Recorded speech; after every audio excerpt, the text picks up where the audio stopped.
Բոլորս հիշում ենք հունիսի 17-ի հրապարակավ Facebook-յան արդարադատության հիմքերը, որոնք դրվեցին Հայաստանի Հանրապետությունում եւ անշեղորեն կատարվում են։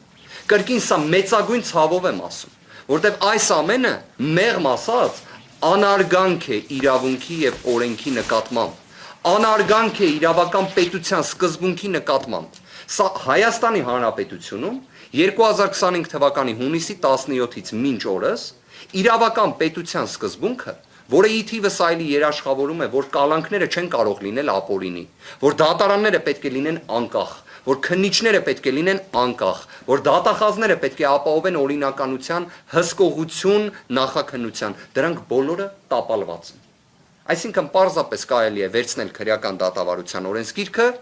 նշել Սամվել Կարապետյան անունը եւ փակել քրեական դատավարության օրենսգիրքը, որտեղ այն չի գործում։ Այն չի գործում 177 օր շարունակ։ Վերաքննիչ դատարանը նախագահությամբ տիկին Ժենյա Մելիքսեթյանի ուներ բոլոր հնարավորությունները, օրինակ, ցույց տալու, որ այս նախաբանը, որը ներկայացրեցի քիչ առաջ, իրականության հետ առնչություն չունի։ Ինչ որտեղ հեշտ խնդիր է, չէ՞։ Մենք բոլորս արեստավարժ իրավաբաններ ենք։ Եթե մենք կարողանում ենք հիմնավորել հակառակը, իսկ դրա փոխարեն դատախազն ու քննիչը, որոնք համատեղ են գործում, իդեպ այդպես չպետք է լինի։ Դատախազը անկախ պաշտոնատար անձ է, որ քննիչին հսկողն է, բայց այս գործով իրենք համատեղ են գործում։ Իդեպ այդպես է եղել 2025 թվականի հունիսի 17-ից, որտեղ այս գործով հաղորդում կոչվածը ներկայացրել է հենց գլխավոր դատախազ տիկին Աննա Վարդապետյանը, եւ այդ պնդումը կատարում են քննիչները մինչ օրս։ Ես վստահ եմ դուք կհիշեք, թե ինչպես հենց ինքը գլխավոր դատախազը հակադարձեց այդ պնդմանը, հրապարակայնորեն ազգային ժողովում, բայց ես էլ ձեզ պաշտոնապես հայտնում եմ, որ մինչ օրս քննիչների կողմից այդ պնդումը կատարվում է, այդ թվում 2025 թվականի նոյեմբերի 17-ի դրությամբ, այդ թվում գրավոր ներկայացրած միջնորդություններով։ Այո, իրենք գործում են համատեղ, քննչականը եւ դատախազությունը։ Գործելով համատեղ չեն կարողանում մեկ փաստարկ ներկայացնել, թե ինչի համար Սամվել Կարապետյանը պետք է լինի կալանավորված։ Բայց Սամվել Կարապետյանը կալանավորված է, որովհետև Հայաստանի Հանրապետության դատավորները կոնկրետ անուն ազգանունով դատավորները, որոնք պետք է հանդես գան պատվարժան դատարանի դիրքերից, չեն իրականացնում արդարադատություն։ Չեն իրականացնում արդարադատություն, քանի որ քաղաքական հետապնդում է, քանի որ ճնշման մթնոլորտ է, քանի որ չեն կարողանում լինել անկախ, բազմաթիվ պատճառաբանություններ կարող ենք վերել, բայց դրանք ինչ կապ ունեն իրավունքի եւ օրենքի հետ։ Կապ չունեն։ Կապ չունեն։ Դատավորները ամենանույնիսկ ծանրագույն դիրքում հայտնվելով իդեպ միջազգային փորձը նման բազմաթիվ դեպքեր գիտի եւ ունի։ Դատավորները պետք է լինեն անկախ։ Ամենանույնիսկ ծանրագույն ճնշման պայմաններում պետք է լինեն անկախ։ Սամվել Կարապետյանի գործով նման անկախություն ենթադրող, պահանջող դատավոր չի կարողանում լինել։ Բայց արդյոք սա պատճառաբանում է։ Արդյոք սա արդարացում է։ Երբեք ոչ։ Եվ չի կարող լինել։ Եվ այստեղ մի հետաքրքիր հանգամանք կա։ Մեր ոլորտում ամեն ինչ ի վերջո ունենում է փաստաթուղթ, գրավոր տեսքով։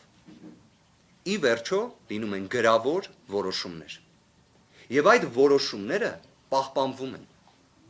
Այդ որոշումները ևս ունեն պատասխանատուներ։ Պայմանականորեն։ Եթե մի դատավոր հետագայում պետք է վկայակոչի այն, թե ինչ աստիճան անասելի ճնշումներ են եղել, իրավական 0 նշանակություն ունի այդ փաստարկը կամ այդ պատասխանը,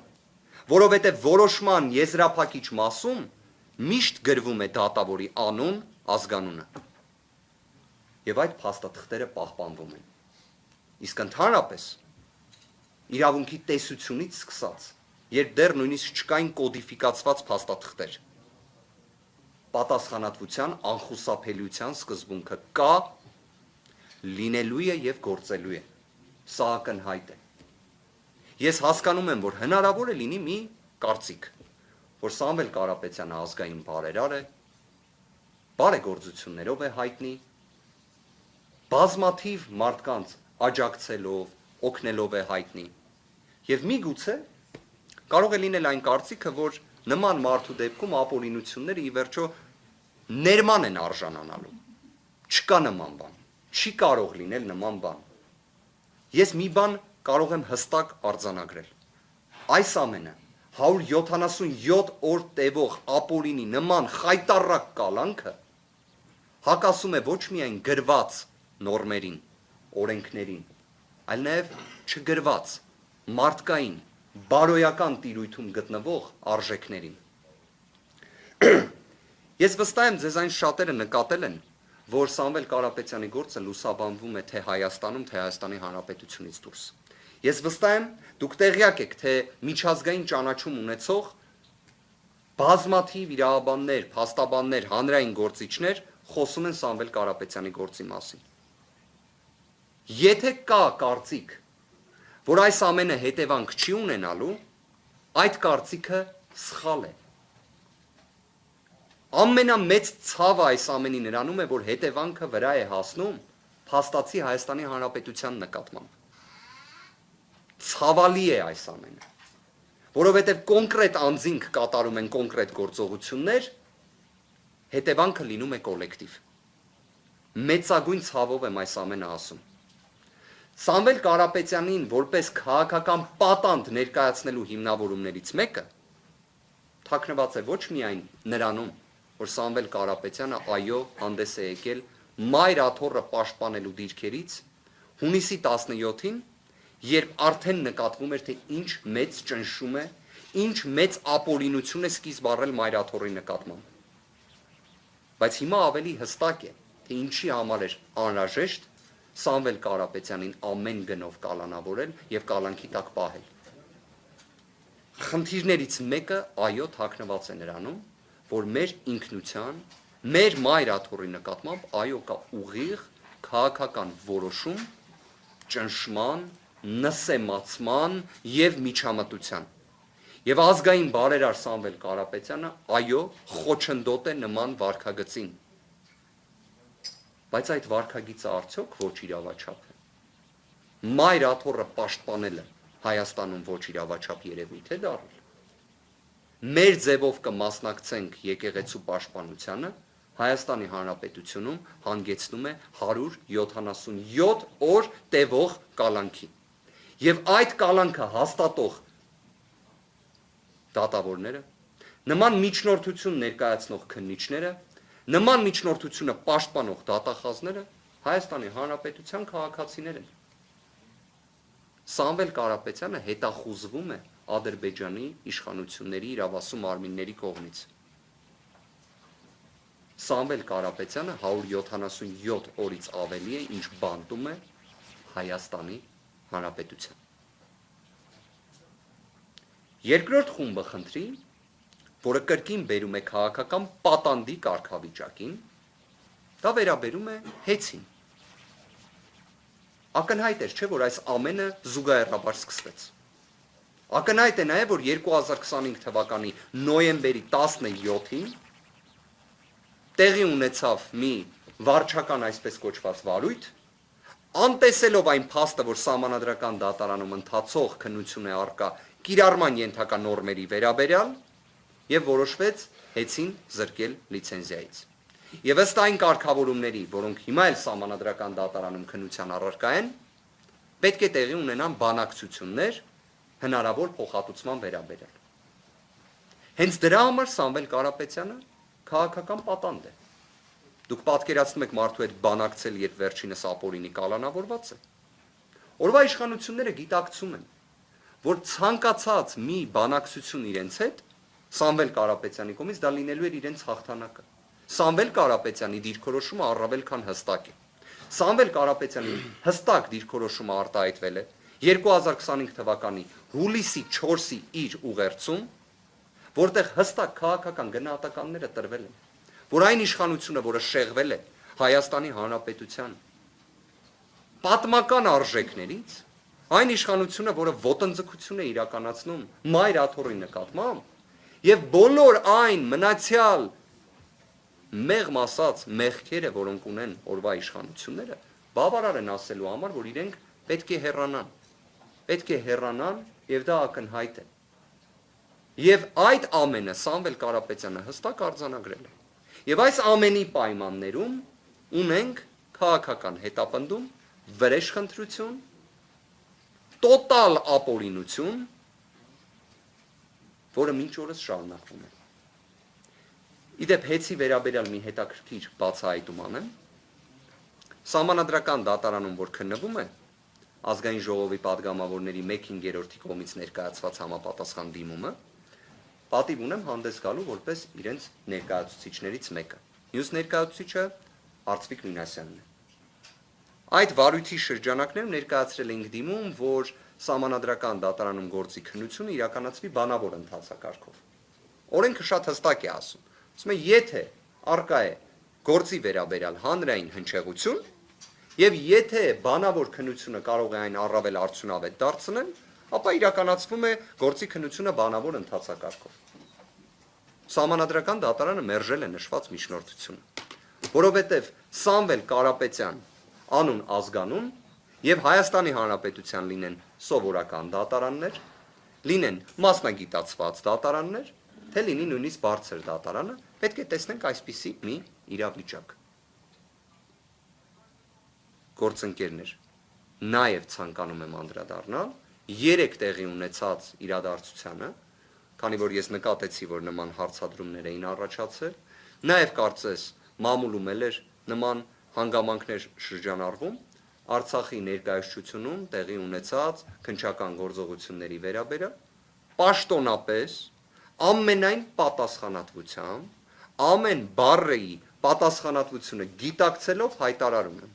Սամվել Կարապետյանը նշված գործողությունների հետ,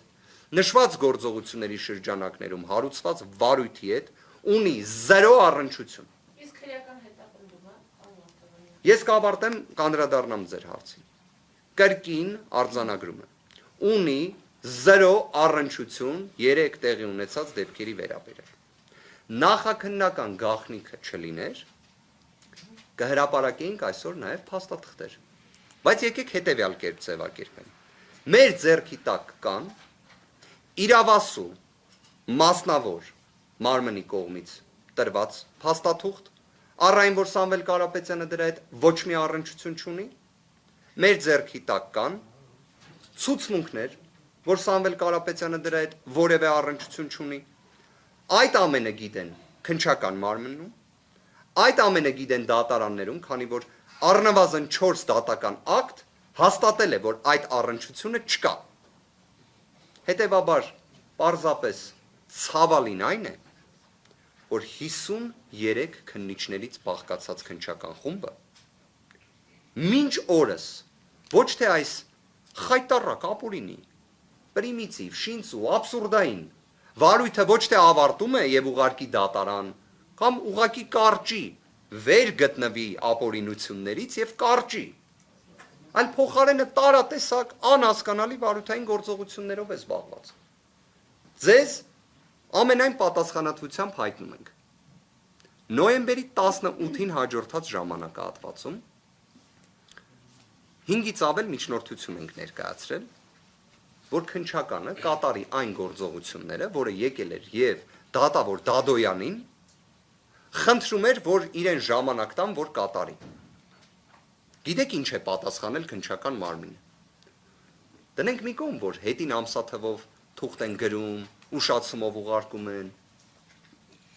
Իդեպ որոշ դեպքերում դա համարվում է փաստաթղթի կեղծում,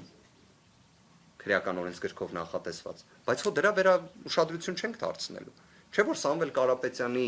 գործով զբաղվող քննիչները երևի թե ազգային ժողովի падգամավորներից ավելի բարձր անձեռմխելիության աստիճանում են։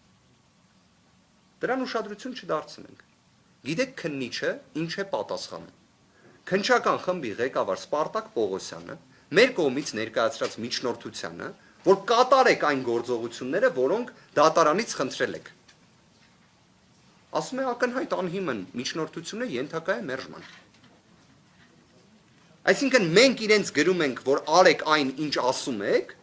ասում են ակնհայտ անհիմն միջնորդությունը ենթակա է մերժման։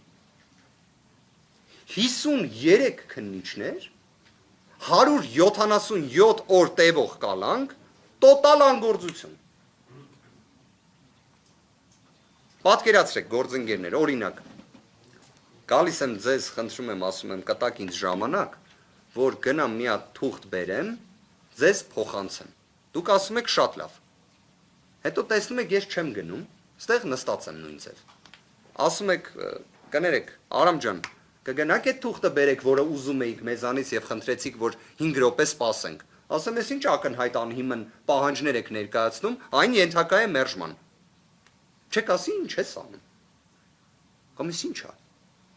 Այն ինչ հիմա ձեր գլխում պատտվում է, այդ ամենը մեր գլխում էլ է պատտվում։ Ուղղակի մեկ տարբերությամբ, այս իմ նկարագրած դեպքում ոչ մեկ կալանավորված չի։ Հիմա պատկերացրեք մի հատ էլ ես ձեզ գամ խնդրեմ, ասեմ մի հատ սպասեք, թուղթ բերեմ։ Այդ ընթացքում գամ ձեզ կալանավորեմ, հետո դուք ասեք լավ, հարգելիս, կալանավորեցիք, բայց այդ թուղթը ինչ եղավ, ասում ես ինչ ակնհայտ անհիմն միջնորդություններ եք ներկայացնում։ Սամվել Կարապետյանին մեղսագրվող արարքները իրականության, օբյեկտիվության, աբսուրդի հետ էլ նույնիսկ կապ չունեն, հասկանում եք, այսինքն սա վեր է աբսուրդից։ Հետևաբար, ամփոփելով նաև այս հատվածի վերաբերյալ խոսքս, կարող եմ ասել, որ այո, Սամվել Կարապետյանը Արցախի հետ ունեցել է այն աստիճան կապ, որ Ադրբեջանի իրավասու մարմինների կողմից հետախուզվում է 2021 թվականի հունիսի 18-ից և 2025 թվականի հունիսի 18-ից գտնվում է Հայաստանի Հանրապետության բանտում։ Որևէ այլ մի ձևով Արցախի հետ Սամվել Կարապետյանին կապելու փորձը, գիտեք, որ ձևակերպում է օգտագործում։ Ճիշտ չի, մարդկային չի։ Բոլոր այն կարմիր գծերը, որոնք կան, դրանից էլ է դուրս։ Ես հասկանում եմ, որ աբսուրդին կատարելության սահմաններ չկան, բայց իսկապես կարելի է ինչ-որ միտեղ կարմիր գիծ ունենալ։ Այն ամենը, որը կատարել է Սամվել Կարապետյանը Արցախի համար, ևս մեկ անգամ եմ ասում, հանգեցրել է նրան, գիտեք այդ հայտարարությունը կարող եք գտնել, որ Ադրբեջանի իրավասու մարմինները հետախուզում հայտարարեն Սամվել Կարապետյանի նկատմամբ։ Դրանից դուրս որևէ մի գործողությունները մարդկային էլ չեն, չգիտեմ ինչ են։